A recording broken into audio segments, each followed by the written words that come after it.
It's always nice to have someone's voice in the back of your head when you're making parental decisions. And one voice that I love to keep in the back of mine is Penni Ippensen, who is today's guest on the Working Moms Redefined podcast.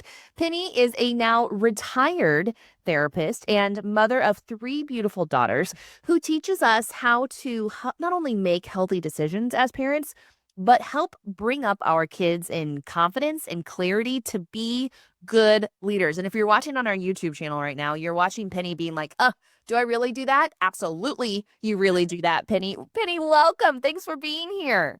Thank you for the kind words and thank you for inviting me. I appreciate it. I look forward to this time together. Yes. And that being said, as we really kind of set some time aside to invest into our parenting skills, if you will, what is it that you hope that listeners take away by the end of our podcast episode? Enjoy parenting. Gosh darn it. That is exactly what I needed to hear. Enjoy parenting. Why, Penni, is it so important that we actually enjoy getting to be parents? Why should we do that? Wow, it's so layered of an answer. I think it's because you get to be the person that's influencing this little human, which is awesome. And even though my kiddos are no longer little, they're now adult, you're still influencing them. And so that's just like an amazing responsibility, but at the same time, it's kind of fun watching them do their thing and their brains grow and who they are, their personalities grow and everything like that. Um, because you're on the adventure with them. That's why this is an adventure you're on together. And you're just kind of like walking side by side, especially now that my kids are in their 20s, you're just kind of walking side by side. Whereas when they're younger, you're just kind of like pulling them and guiding them and shoving and holding them back if you have to at times, which you try not to do. But it's just an adventure you're on together. And I think life isn't an adventure. You're supposed to enjoy it. That's my view. I mean, it sounds like rainbows and Skittles, but at the same time, I really do think it is rainbows and Skittles, even though it's a lot of work, but you learn so much about yourself as you're doing it if you're willing to. I feel so much emotion in my chest as I hear you say that because fun is something that I don't give myself enough credit for. There was a woman in her mid 60s that said to me when I was a very young parent, "Man, Denise, I bet you are just such a fun mom." And that has stuck with me because I don't always believe it. Just this week, I was then the mom that stopped to jump rope in the middle of the living room with these kids because they're doing jump rope for heart, right? And then I peed myself because my pelvic floor therapist needs to come back into my life. Yes. Good for you. And you just stopped everything. You stopped being an quote, quote, adult. Mhm. Just be at your children's level of love and excitement and energy, because that's something they were very invested in. And you took a moment to get into what they're invested in. And it was fun. How often should we be doing this? Of course, you know me well enough through previous conversations that we've gotten to live life together. And it's like, one, Denise, stop measuring everything. Like, stop having a to-do list for fun. And two, yet, how do I know if I'm doing a good enough job? Because I want to be where my feet are. And I mean, I jumped rope for like 8 minutes. And then I said, okay, now I need to go finish dinner if you guys would like to eat. And there was still a little bit of guilt there. Like, how dare you want to leave these children who are playing to go feed them? You know what I mean? Like, as I say this out loud, it's that mom guilt that so many of us talk about. And Penni is raising her eyebrows if you're watching on YouTube to say, you just are coaching yourself through this, Denise. But Mhm. how do how do we find, I guess, enough joy in ourselves to realize that both are okay to live in the same moment? Yes, because it's not like you did not do it. You did do it, but you also modeled responsibility and you modeled, I have to go do this, which is teaching them how to balance life. And so, yes, let me stop everything and enjoy being with you and jump rope and et cetera, et cetera. But now I have to go do this because that is life. I mean, even your kiddos, they're balancing activities with school, school with home, home responsibilities. And so you just modeled it. And so it's just like you have to think about you're saying you feel guilty, but this is a you thing. you're projecting that onto you. You're putting that onto you when really it's not about you in that moment. It's about, but what did you do for your kiddos? You did do a lot for your kiddos. You're still just doing for them by going over here and fixing them supper, you know? So I think that it's about you, but you also have to take a moment to step out of it because you still did everything that you're expecting yourself to do. Did that make sense? 100%, because I've used the phrase more oftentimes than not that it's not about me or whomever in that situation, but that's always when it benefits the other person. How dare I, Penny, apply that when it would actually benefit me? Yes, 'Cause yes. it gives us that outsider's perspective to say, you're right, it is about this holistic approach and looking at it from a third person's view almost. And as you said, modeling responsibility with still having fun in parenting. We went headstrong first right out the gate, Penny. Well done. I think we tend to do this when we have conversations, but yes, you did it. You but it's kind of like what I said earlier about you walk parallel with your kids. I mean, I said I'm doing that more now since my kids are in their 20s and I'm no longer frontline parenting. But the reality is what you just did was parallel parent. I mean, you're walking side by side with your kiddos, not parallel parent. You're walking side by side. You have to do this, and he or she has to do this, and you're just walking side by side, and that's okay. You're still being a parent. You're an amazing parent. Thank you. I appreciate that. Sydney is now 9 and Hudson is 7. And so we are in full responsibility, like helping them grow to be good leaders. And Penny, that is something that you help a lot of parents do. First question of this is, what would you say to raise good leaders are 3 to 5 of the biggest qualities that you really encourage or help others realize the importance of when it comes to, dare I say, teaching leadership? Okay. I'm not sure if I'll get 3 or 5, but I'm just gonna rattle because this is the way I roll. Um, I would say growing leaders within your children, creating leadership within your children. I think that starts I'm gonna contradict myself. It's about you a little bit. That is about you because you have to model that for them. So how else are they going to learn unless they see you doing it? So I think we are in such an amazing community here. It's a smaller community that more things are underneath a microscope, perhaps. But at the same time, I think it's really lovely because you can be involved in so many different things. And I think from my perspective as a parent, which is easier for me to talk about because I don't have to worry about confidentiality, but me as a therapist, I have to worry about confidentiality. But for us as parents, we do believe that we modeled leadership. We got involved in different activities. We were involved in school stuff and even stuff outside of our kiddos. We were involved in community projects in this area. And I think you model that leadership. And I think that's one because your kids, no different than if they're watching TV and they start emulating what they see, they do that with us too. And I think it's important to model what we're wanting them to look like or what we're wanting them to morph into as they grow and become adults. So I think that that's the first one that it is about you in that regards, that we set that tone and that kind of that environment that we are involved and we are leaders in different ways. So that's my first one. It there's the joking side of me that's like, "Oh, is that why Hudson is as sassy as he is because Yeah. that's m it's because I'm modeling that from time to time?" Oh, it's like putting up a mirror. Which is fine. There's nothing wrong with being a little sassy. You just don't like it when it comes at you. Boom, boom. And that's okay. I think that's fine. I think that's fine. Yeah. What qualities really stick out to you after we look at role modeling as parents? I think being a good listener. Mm, I think, especially now we're in a society where everybody's talking, but I don't think we're spending enough time to listen.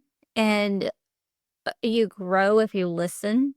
You understand more if you listen. You teach more when you're listening. Sometimes by saying nothing, I'm teaching a ton.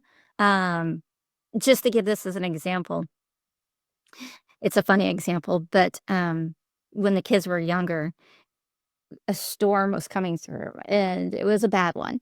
And And what do you do when the storm's coming through? You got to go to the basement. And our basement was not a lovely basement. It was just a high quality step above a cellar, So it was equipped with all kinds of little creatures like spiders and stuff. That. It was just an old house. That's just the way it goes. And I took the kids downstairs, and of course, not uncommon. Where do you think the husband was at? Watching the storm. Outside watching the storm. And I kind of kept it all together, and I was just like very strong and confident for my children and trying to be this great leader and just like presenting poise and just like we got this, we got this. And as my kids got older, they got on to me, and one of them said, this is just so funny. She said, "Mom, is this where you're not convinced that we're all okay, but you want us to believe it?" Yes, that's exactly what we're doing, and we're gonna do it together. And so I think with that is, to some degree, humility is that you don't have it all together all the time, but you do the best that you can. And I think that that's so much of the leadership is that as a leader, you think you have to be at the top of the pyramid and be all knowing and da da da. The reality is you're not. And so teaching your kids to listen, to express themselves, I think that those and to be honest, I think those are big pieces about being a leader as well, but also just being a person. Yeah. Listening to learn rather than to respond is something that I really like to keep in mind. But it made me think of a morning. I can't remember if it was today or yesterday, but Hudson was not moving along as quickly as I thought that he needed to be. And as I came into his room, I unintentionally assumed that he was not getting dressed. Why? Because previous encounters would prove that statement to be true. However, I went in a little hot and I said, Hudson, why are you not? And as I say that, he is sitting on his bed. I was going to say, why are you not getting your shirt on? And I saw he was putting his socks on. And so at that moment, I needed to humble myself, as you just said. And I sat down next to him and I said, Hudson, I am sorry. I was coming in a little strong because I assumed that you were not getting your shirt on. And instead, you were getting your socks on. And I am very sorry. And that isn't hard for me anymore. It used to be. And yet, connection happens on the other side of vulnerability. Oh, ooh, that's good. Yes. That was very good. Connection happens on the other side of vulnerability. Yes. But they don't say if I don't think it's a weakness either. I think you're just being very honest. And guess what your kiddo's gonna be? Honest. Because you're honest, he's gonna be honest. Because obviously the world does not end if you're honest. Life just kept rolling. You got the kid out the door. They realize there's no negative from being honest. What are your thoughts, Penny, on rushing? There are so many articles, if you will, whether they're studies or research or just blogs. Does it really impact kids in a negative way? I feel as if it does in our home because then their bodies, or the little tiny bodies, are kind of like tense and stressed. And then, yes, they're like buzzing, if you will, because we are not on schedule. And yet, how do we get them on schedule so that we are not late for most of the time activities of their own? How do we, in those moments of intensity, let's call them, how do we mellow everyone out? Do you have any suggestions or tips for that? Yes, those are good questions. I think be aware of what you're trying to do because we do try to do too much. And I think that's what I understand even more on this side of the frontline parenting. Um, it is easy to do too much. It is easy to not have ourselves put together when it's time to now shuffle the children out the door, because if you're trying to get ready at the same time as they're trying to get ready, it's just chaotic. But I also think when you're not in the moment of that active getting out the door and everything, when you're not doing that, sit down and problem solve. How do we need to be better at this? What do we need to do? But do it when you're calm and have the kiddo give you examples of what could go better. And then you're going to be very willing to listen to, well, mom, dad, you yell at us too much. And you're like, I'm not yelling. You're like, well, there's a good chance maybe I might be a tad bit, but you need to get your tush going. And so I think just take that time when it's not in the heat of the moment to problem solve what to make it better. But I also think there's a piece of, are we sometimes doing too much? And even though there's great benefits from doing it all, it also comes with a cost. So just being realistic with that. But help your kids are at such a great age. Even if they're younger, they can help problem solve because they know what's going on inside of them. You can try to figure it out, and you're probably pretty spot on, but it's so nice to hear what they have to say. But being able to put down your swords sometimes, if you will, to be able to hear what they think, probably, like I said, putting the mirror up in front. Nonetheless, such good advice. What might you say, Penny, to moms who have really healthy decision-making skills and yet don't always have confidence in themselves and in the decisions that they make? I think that's where you need your people.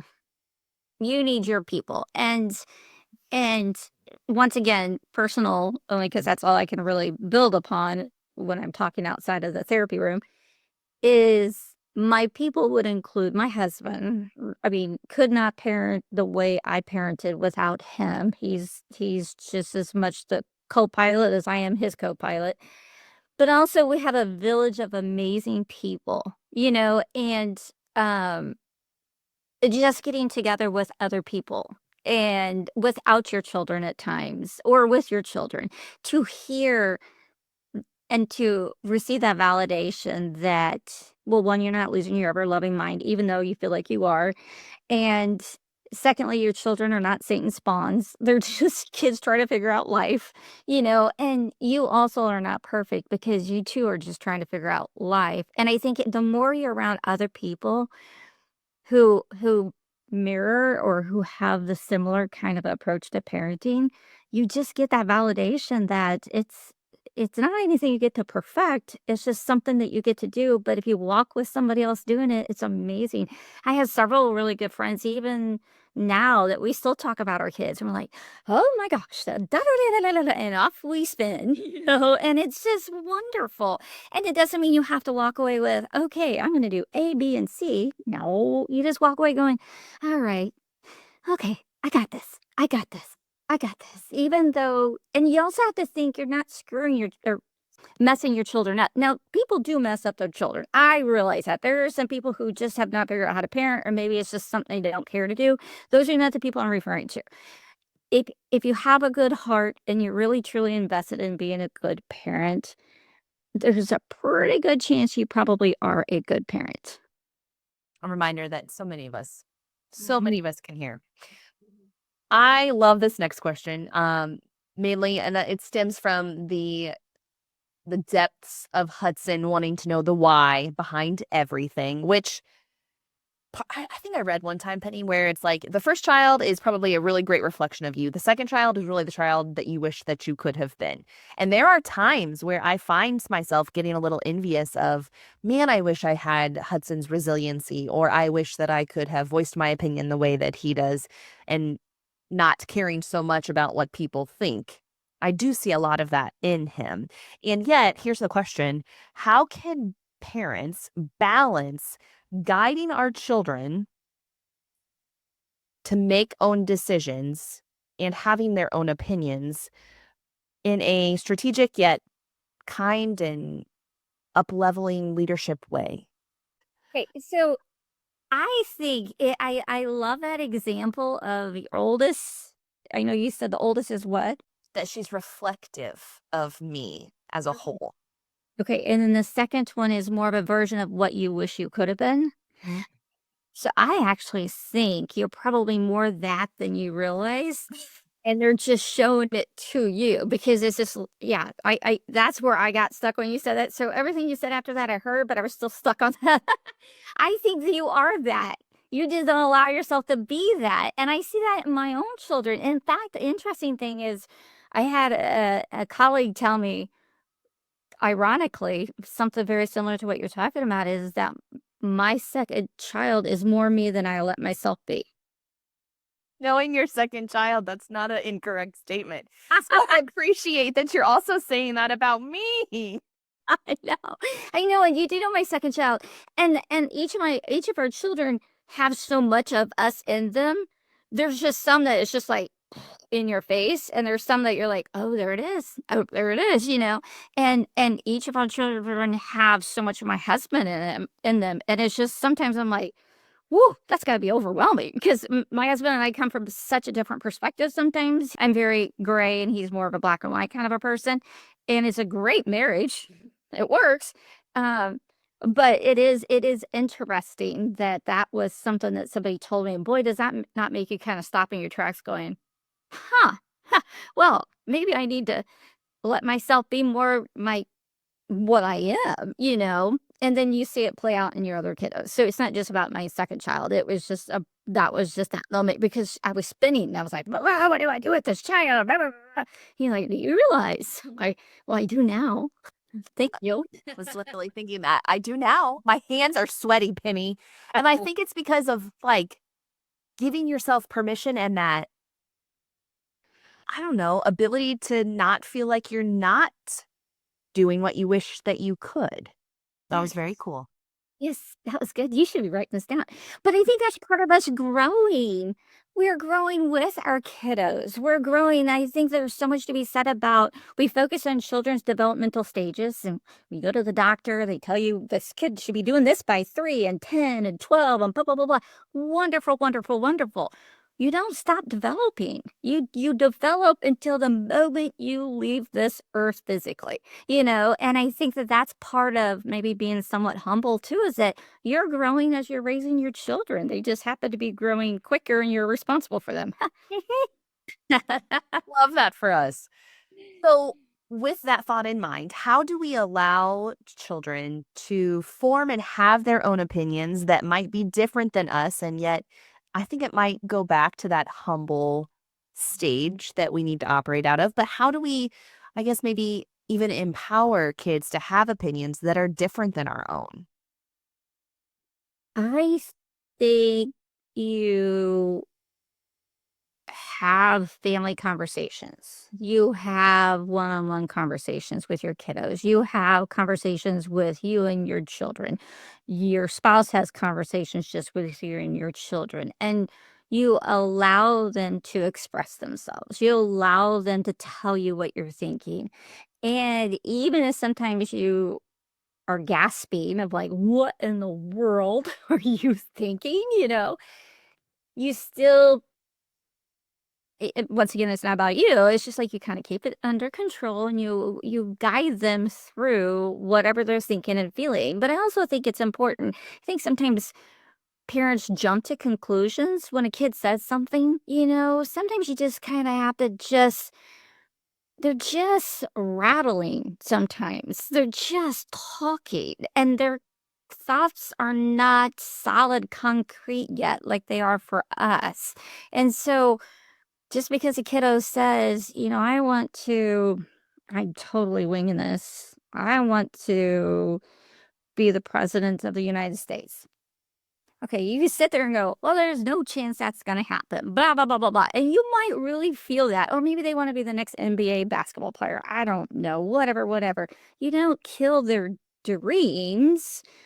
You just listen to it. You just listen. But I think there are expectations, morals, and values that you get to lay down in your home, and doesn't mean everybody else has to adhere by those in other homes. It's just that your home, these are our values, these are morals, these are expectations. And if you don't do them, you do have the God-given right to tell your children that's not happening, And and so I think when it comes to differences of opinions, or is it not acceptable? Those are kind of two different realms in a way. I think Yeah. they can have their own opinion. They can say, "Well, I don't like little Johnny in the on the recess because he's a bully." Okay, you're entitled to that opinion. You don't get to have an opinion on that one because that's the kid's storyline. You know what I mean?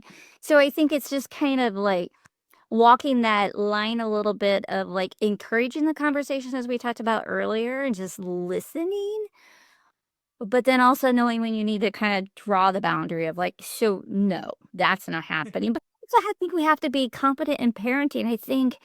I think we've in our society as a whole, I think we've almost kind of become scared to parent. And I don't think we need to be scared. Yes, there are those big entities that if they catch you doing something wrong, they're going to take your kid away. Thank God we have those entities. But that's not going to You don't want that to happen. I'm pretty sure there's a good chance most of us are not gonna have that happen. So don't be scared to parent. You are at the top of the pile in that home. Be that parent and teach that child and tell them right from wrong. Such a good practical tool to be able to implement rather quickly. I mean, listening can be something that we can do tomorrow, this afternoon, this evening, tomorrow morning, whatever you want to call it. But what is an emotional skill that is one that comes to the top for you of something that we can model and or teach for our kids that will benefit them for years to come? I like that question. I really, really, really had a hard time coming up with one. And I don't know if this is an emotional skill. I guess it could be respect. Oh, yeah. Would that be an emotional skill? Do you feel like that's an I feel emotional? like it could be both. Because respect is something that you can feel and yet not see, but then also be modeled. Tell me more about respect for you. I think I think this is a dynamic we dealt with, and I hear this in the therapy sessions of like, um, you have examples of bad choices. I mean, everywhere you go, you see things that are not necessarily good choices or homes that they do things differently. A common one is, well, George gets to stay out till 2 o'clock in the morning. Well, that's great for George. That's great for their family, but that doesn't mean we're doing it that way. And I think just respecting, you don't have to talk negatively about other people, but you can identify that that's not the way we're going to do it. And I just think respect is so important. I don't know. I'm not sure if that's the right answer for the question, but that's what came to my mind first is like respecting that there are differences but at the same time it's still okay that we do it this way. Hmm. Yeah, this is bringing up something from a couple Saturdays ago at a basketball game. Hudson is first grade, so obviously we are not on NBA level yet, but that's where a lot of the leadership skills within sports, I believe, are taught. Now, I am not a coach this year. Um, we've talked about control issues of mine in previous episodes. And so letting that go to let Jeremy shine has been very great, very important. And I lay all of that groundwork to say leadership was not taught at the most recent basketball game. And it is still on my heart. And Jeremy and I have had a conversation about it. And I hope at the next game that it changes or at least something is done differently. But a lot of the parents, it goes back to your point of saying like we're kind of scared to parent right now in a little bit. Um, Hudson hauled off and pushed a kid on the other team. Granted, it was the same school, but he pushed a kid. And of course, my voice is so very quiet and timid and weak. And so, not at all. As I'm there on the other side of the court, I am sitting in the bleachers and I said, "Hey, we don't push." And he looked at me like he'd gotten caught, which is silly because why wouldn't he think I was watching? And I said we on purpose because I'm not going to push anybody. You shouldn't be pushing anybody. And three moms around me said, "Oh, but he got pushed first. He got put." I said, "It does not matter. It does not matter because we are not a family that push." Now, granted, are there situations where one day you might have to push? For sure. But nobody except mom yelling on the other side of the court said anything. And I brought it up to Jeremy and he goes, "I know, I said something to him." And I said, "You didn't say," and again, I'm critiquing and Jeremy is okay if I talk about stuff like this because he really doesn't have a choice. You know what I mean? And so he said, "Well, we talked about it later." And I said, "But in that moment, it did not get corrected. And that is a non-negotiable. But man, it is on my heart because why is it okay why is it okay in today's world that if he got pushed first, that's okay that he pushes second?" And that is something that respect is a large part of that. That is an emotional tool that is not was not being applied in that scenario. And dang it, Penny, I'm still hot and fired about it apparently. No, no, no, no, no. I think they did model leadership. It was just not your preferred leadership. Explain more. Talk about humility at our finest. Please tell me more. Because it was leadership. The leadership chose to not address it. It's still leadership. They're still in the leadership role. You just don't like it. And that's okay. You don't like it because the learning moment is at that time.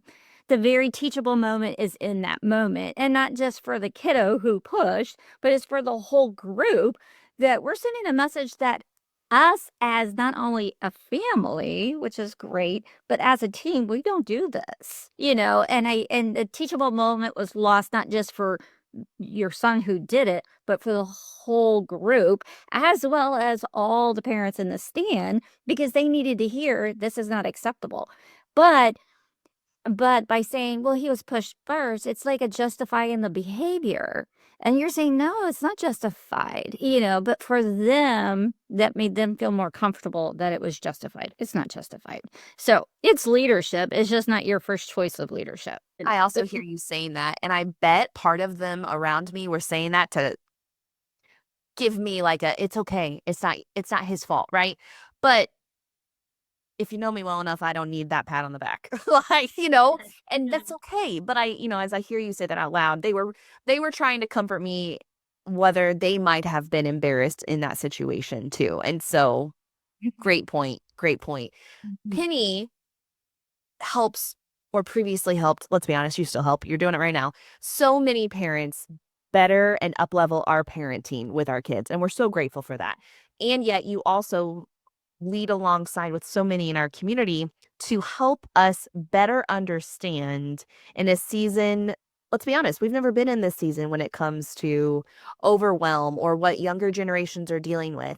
And Penny is going to be in Quincy on February 27th speaking about that on a panel at Leadership Redefined Live. And Penny, we are so excited to have you for that to talk about some dynamics of what we've referred to today and yet how to help us as leaders, seasoned or not, how to show up better for our younger generations. And I think that example was a great way to see both sides of that. And I can't wait to have you there. Those tickets are available at denisetalkettleadership.com. And Penny, like I said, will be there. Before we leave, Penny, I want to get onto a dynamic that we haven't really gotten to talk a lot about with Working Moms Redefined is the sibling relationship. And you help navigate and help bring parents to a positive sibling relationship. And yet, sibling conflict is pretty common, but very exhausting. From your experience, what might need to happen so that sibling rivalries, let's do at both a young age and at an older age, maybe aren't given so much power in our lives? Um, well, sibling conflicts are normal. They don't have to be rivalry. They can be conflicts. Okay. I if I said it once, I've probably said it 100 times. Raising children, I want you guys to get along so that I know when it's time for you to decide which nursing home to put me in. I know you guys can make the best decision as a group. Now, I would say that because it is important not just for me, but and I hope that they don't have to worry about that. But it's just telling them this is beyond the moment, because emotions can get so intense in the moment. The reality is you got to get beyond this and you still have to like each other in the end. When children and siblings have that conflict, I think it's up to the parents to really kind of nurture each child individually and get to know the child's heart and get to know the child's personality, get to know where they're at as individuals, but also understanding that they are their own group. Because my husband and I were here, these kids are their own group too. And not only do I want to have a lovely relationship with them here, there, and everywhere as we go through this life together, I want them to have an amazing relationship because that's who you've always had. That's the one person that will know you from the beginning to the end. You know what I mean? I mean, other than mom and dad, but more than likely, parents will not be there at the end of their life, if that makes sense. So I think that getting to know their heart, but recognizing they get to have their own relationship. And then I think another layer is you don't always have to get involved. and this sounds harsh, and I say this in a very lighthearted way, but sometimes I would say, "Y'all figure this out. Until there's bloodshed, I'm not gonna do anything." No, that's not true, but sometimes you just had to let them know it's not that serious, you know? I did ask my daughters because I knew some of these thoughts that you were gonna throw at me, and I said, "You guys, what do you think?" You know? And only one kiddo was able to respond because, of course, I just did it about an hour ago. And the one thing that I had already thought of is you have to teach them problem solving skills, you know? And when raising the kiddos, we had tile squares, square tiles in our kitchen. And it did not matter if you were my kids or you were the neighbor kids or you were having a sleepover. When children started to have conflict, and for the record, we have 3 daughters, so there's a whole lot of emotions, you know, what do you know, girls are more emotional, tend to be more emotional, guys tend to be more physical, although there was always nephews in our house, but anyway, I would stick their little butts in a tile, and they had to sit there until they figured it out, until the problem solved. And I would come in and I'd help guide and kind of give them suggestions, and I would leave and let them figure it out together. And I make this motion because it's not me coming down to them and solving their problem. It's guiding them on how to solve their problem this way, you know, and I think that that was so important. And one of my daughters said, "Mommy, you know, the tiles always solve the problem." I'm like, "No, the butts that were sitting in the tile," because they had to sit there until they figured out how to get along. And I think taking time to understand you're not all supposed to be the same. You know, you want to have some similarities because you're the same family, but enjoy the uniqueness of each of your children. And if you enjoy it, then the other kids will enjoy the uniqueness of their sibling, even if it is like totally different than who you are, you know, or who they are. And I think that that's so incredibly important. And another thing that I think I didn't see enough of this at times in therapy, and I would encourage parents to do this, and that is it almost needs to be a quote requirement that if you're available and your sibling has an activity, you're going to it. You have to show that support. You have to be in the stands supporting your sibling. You don't get to stay home and do nothing unless, you know, I shouldn't say cross the board nothing. I mean, if you have to have a day off, I get that. But in general, that needs to be the expectation that you're there to build up your sibling. It's not just about you. And I think that that's another big piece of helping the kids to see that they're in this together, you know? And it's kind of funny because now even my kids are, as I said, adults, and sometimes they'll tell me the conversations they're having, and I'm not part of it. I'm like, "Wait a minute. Oh, wait, we encourage them to have this," you know, they have their own little relationship, and I think that's beautiful. That's what I want for them. So I hope that answers the question of, like, Okay. listening, knowing your child's heart. Don't compare, never, ever, ever compare. Just relish in your child's uniqueness, even if there are similarities, even if they both play basketball, they do it differently, you know, but also encourage them to have their own relationship without you. Mm, so Mhm. good. How do you teach kids to I mean, is fight the right word? Fight respectfully, or how do you teach them to respectfully disagree? That's a hard I feel like that's hard to teach. Mhm. I think that's when you get to come back into their situation and you say, "That's not acceptable. You cannot Yeah. talk to that person that way." And you get to be that you're at the top of the pile. You get to be that person that says, "No, you're not doing that. No, we're not doing that. This is not the way we're doing this," you know? And I think don't be afraid. Go in there and say to the child, you can't hit your sibling. You can't call your sister or brother a name. You can't do any of that. And, you know, even when they were younger, I would say if you said something negative, you had to say 3 positives. It was always comical. And by the time they got to number 3, which was a pathetic attempt sometimes just to repeat number 1 because they really don't want to see anything positive, and then but it just lightens the mood, and it helps them to see we're all human. We're not perfect. We're figuring this out, and you still get to love that person next to you. So I love it. That's so good. Okay, last piece of advice maybe that I want to hear from you right now, and I think this is going to be so wise. What is something now, as you have adult children, that for those of us who have younger kids, that you maybe focused on too much, or you obsessed or worried too much, that you wish now looking back you would have maybe let go a little bit more, and purely asking for all of us to say, what is maybe something that we need to let go on that we're over fixated on? I think managing time and being overscheduled, I think I over-focused on that. But I think a big piece of that also comes to my mind is don't worry about messing up your children. I say that very loosely.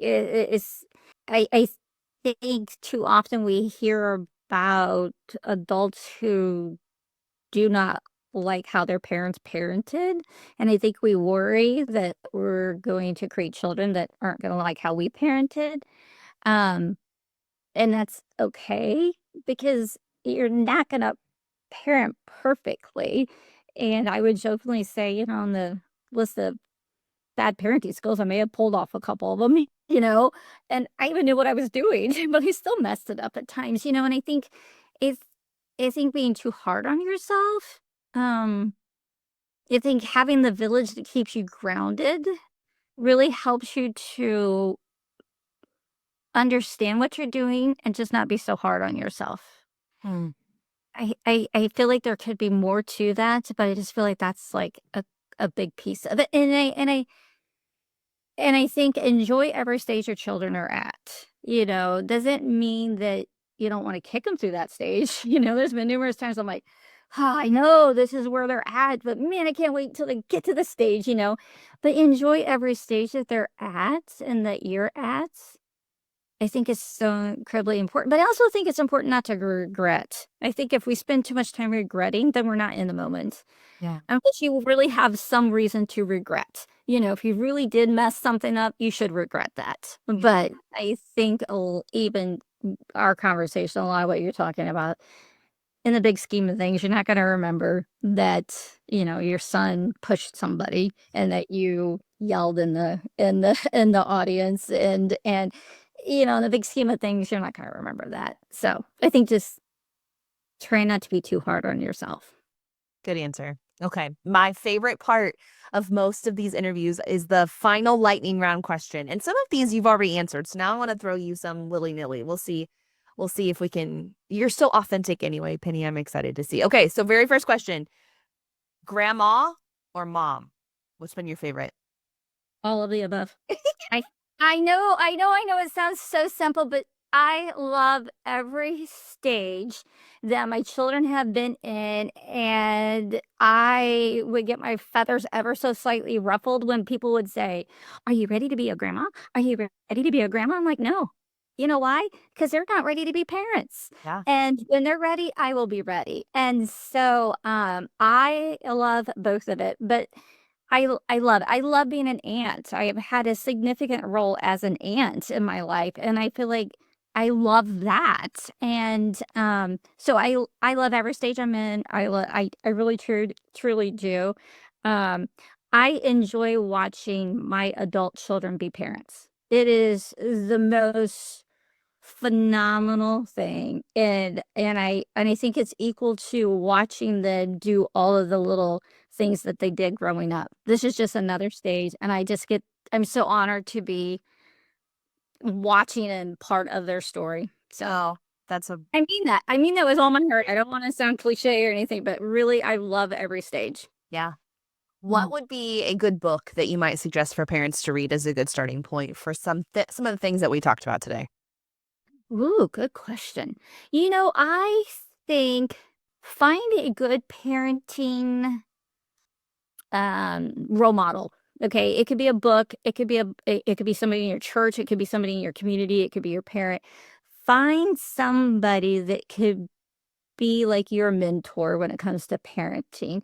When I first started parenting, there was a parenting approach that was very cognitively based, where it's all about learning and the choices you make. It was more that than feeling based. It was still acknowledges feelings, and I think that that really shaped me as a parent. I still think that's wonderful. I don't even know if they still necessarily have books available on that. Um, but I also think when you feel kind of stuck, reach out to somebody or get on the internet and start looking for some suggestions. And I think sometimes if you just kind of pull yourself away, it will make sense. Your children will make sense. You will understand, and I think that that's is so incredibly important. So I really believe people are the best answer, just being with other people and getting your children to be with other people. I mean, I look at our kids now, and they have amazing relationships with people who we brought into their lives because they are our friends. Now they're their friends too, even though there's, a generational issue there, not issue, a generation different there. But yeah, just having other people in your children's lives, I think helps too. And it helps you. So I think everybody can be a good book. You just got to look at it differently. Great job. Okay, last question. What was a phrase that maybe you used too often or maybe just as much as it needed to be used when the girls were growing up as a parent? I know this is going to come as no shock. Are you ready? Already. It's not about you. I said it all the time. It's not about you. It's not about you. And when it is about you, it's about you.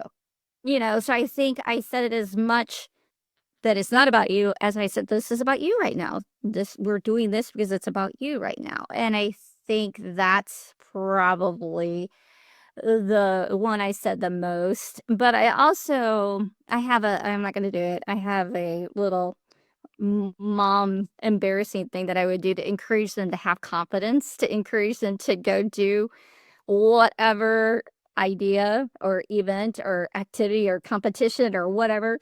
I would do something that, and I'm not gonna do it, but they would just kind of laugh, and I just have a little saying that I do when I'm doing my little. It's not a dad joke. It's kind of like I don't know what it would be for a mom. It's just like I would do it, and they're like, "Okay, mom, I get the point." I'm like, "Get in there and do this. You've got this." And so I think just that confident building, but probably it's not about you. Or guess what? This is all about you. You got this. So I think you got this. Or why not? I think so often we try to come up with reasons why we shouldn't do something. And I'm like, oh, let's come up with reasons why we should be doing it. Why not do it? Let's go. So, Spoken from a true gray area, Penni Ippensen. Thank you so much for your time and your wisdom and your guidance through our conversation today. It's a true pleasure to get to live life with you in this way. And of course, we'll have show notes available for you to contact and reach out to Penni should you desire. But if you'd like to see her in person, she will be at Leadership Redefined here in Quincy on February 27th. Penni, thank you so much and have a great rest of your day. you too. Thank you so much for including me. I appreciate it. It was fun. Go do these hard things that Penni tells us that we can. Yes. Amen.